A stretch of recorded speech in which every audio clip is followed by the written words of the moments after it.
Pemirsa, Ditreskrimum Polda Bali berhasil mengungkap kasus pengeroyokan dan pengancaman di Perum Sakura Jimbaran, Kuta Selatan, Badung. Polisi meringkus komplotan penjahat internasional, yakni 2 warga negara Rusia dan 2 oknum pegawai imigrasi.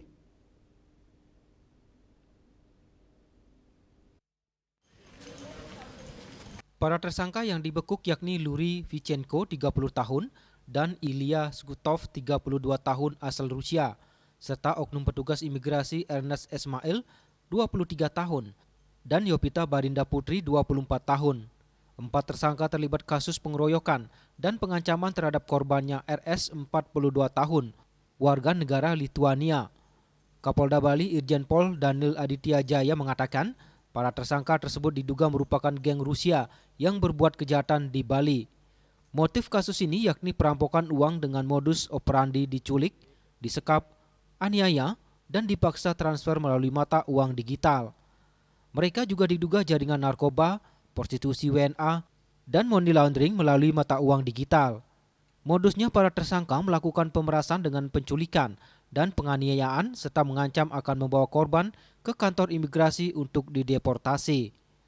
Pengungkapan kasus ini berawal dari 10 Juli pukul 23.30 WITA. Korban tiba ke rumahnya di Jimbaran. Saat tiba di ruang tamu dan masih mengenakan helm, korban menyalakan lampu.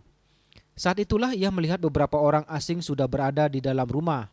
2 pelaku langsung menyerang dengan menjerat leher menggunakan lakban dan memukulinya hingga hidungnya berdarah. Setelah menyadari korban bukan target, pemukulan dihentikan. Kemudian datang sepasang pria dan wanita berseragam mirip petugas imigrasi yang memaksa korban membuka ponsel, mengambil data pribadi, serta memfoto paspornya. Korban diintegrasi soal uang sebesar 150.000 US dollar milik seorang Rustam disertai dengan intimidasi dan ancaman. Korban diancam akan dideportasi, dipenjara, bahkan dibunuh jika tidak bekerja sama.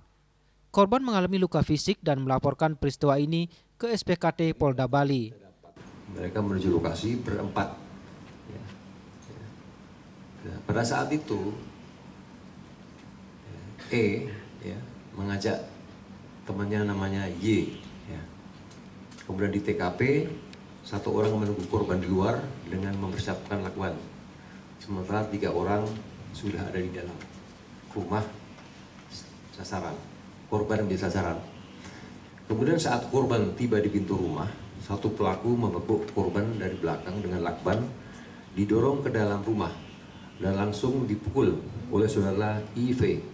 Kemudian 2 oknum yang lain merampas HP dan memeriksa HP korban sambil mengecek legalitas keberadaan si korban di Indonesia. Kemudian saudara E dan Y menakut-nakuti korban akan dilakukan deportasi. Pasti sanksi tegas nanti setelah pendalaman oleh Bapak Kapolda dan Pak Dir.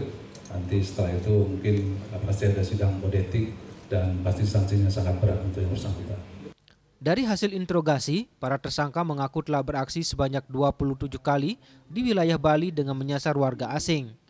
Dalam setiap aksinya direncanakan secara matang sebelum menuju TKP.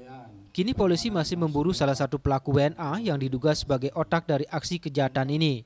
Atas perbuatannya, para tersangka disangkakan pasal 170 KUHP dan pasal 351 KUHP Junto, pasal 55 dan 56 KUHP tentang pidana pengeroyokan dan atau penganiayaan dengan ancaman 5 tahun penjara. Raiswantara, Bali TV.